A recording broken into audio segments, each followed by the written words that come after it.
Okay, our next reader, Daniel Soa, who has written his nominated book, Le Manuscrit, under the nom de plume Christelle Larosière, published by Éditions du Greffe. Le manuscrit est un texte romanesque qui analyse avec pertinence et beaucoup de liberté les limites de la représentation érotique sous la forme d'une écriture qui se dédouble pour mieux se dévoiler. Daniel, ou Christelle.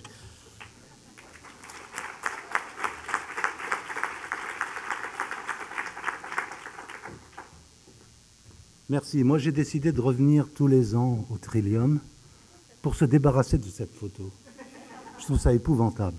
Et d'abord, monsieur Kelly, vous faites erreur. Je suis avec Christelle Larosière qui est là. Christelle, est-ce que tu peux te lever et puis dire bonjour à tout le monde? Voilà, Christelle.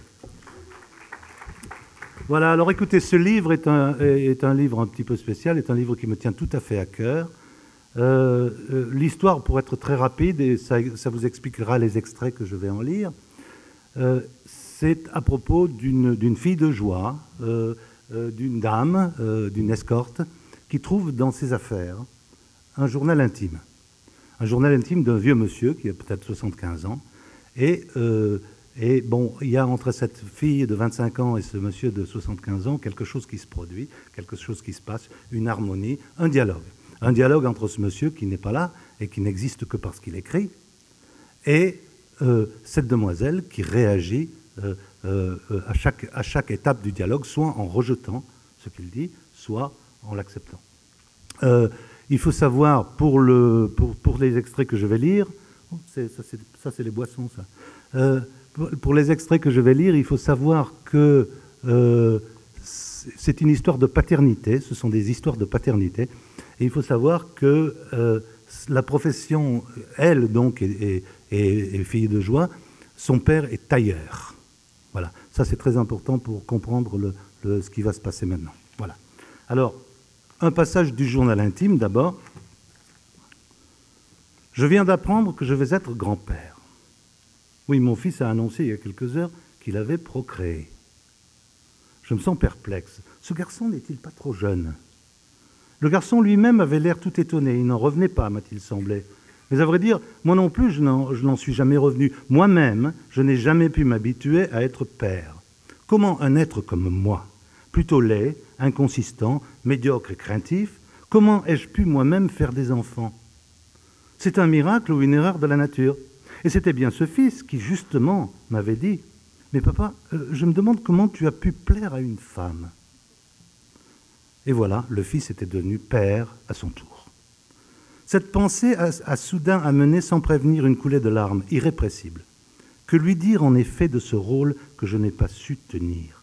Ce fils, qui m'a choisi pourtant, car quand sa mère et moi nous sommes séparés, dans cette autre vie que j'ai vécue, quand nous avons cherché à réécrire le destin de nos enfants, celui-là, ce fils, a dit que non, que lui, il voulait être avec papa, parce qu'il ne voulait pas que papa reste tout seul. Et cette parole de miséricorde, cette parole d'un enfant de 12 ans, si humaine, si simple, elle brûle encore en moi comme une torche, le fils venu au secours de son père. Comme il est étrange que les seuls mots que je ne pourrais jamais, sans doute jamais lui dire en le regardant, soient les mots « je t'aime ». Je ne sais pas, je n'ai jamais su, je ne saurais jamais être un père. Je ne peux l'être que de loin, par intermittence. Et ensuite, il y a la réaction de la fille qui a lu ce passage du manuscrit. Contre toute attente, ce passage amène soudain chez Suzy aussi une coulée de larmes. Elle se met à bredouiller. « Mais papa, seul à boire du champagne dans cet appartement cossu du bout du monde, dans ce journal intime qui l'a fasciné, c'est l'enfant et non l'adulte qui avait su révéler son amour en ne songeant même pas à en parler, en parlant d'autre chose. Mais elle n'en était même plus là, elle avait tout raté puisque son père était mort et que les grandes joies qu'elle avait pu lui donner avaient disparu avec lui, qu'elle n'en saurait jamais rien puisqu'il ne lui avait jamais rien dit, qu'il ne savait pas exprimer ces choses-là, ni même regretter de ne pas savoir les exprimer, qu'il n'avait même jamais rien écrit nulle part, lui. Quel gâchis. Papa, j'aurais tant voulu que tu saches qu'à la fin de mes embardées, dans cette nouvelle vie qui t'aurait scandalisé, mais où j'avais défini mon propre équilibre, je m'étais trouvé une ressemblance, une filiation avec toi. Je suis restée artisane, mais en allant peut-être un peu plus loin que toi, c'est tout. Comme toi, je taille en quelque sorte des costumes. Je suis fier de leur tomber, de l'allure qu'ils donnent, de la qualité et du soin que j'y mets, du temps que j'y investis, de mon propre perfectionnisme, du bonheur que je procure. Comme toi, j'aide l'humanité à mieux paraître, à mieux coller à sa propre peau, à mieux s'accepter et se tolérer.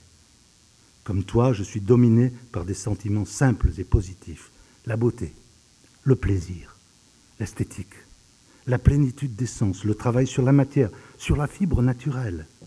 Mais là aussi, j'ai tout raté, car même si j'avais été capable de te dire tout cela, tu n'aurais pas compris, et cela t'aurait brisé le cœur. Merci.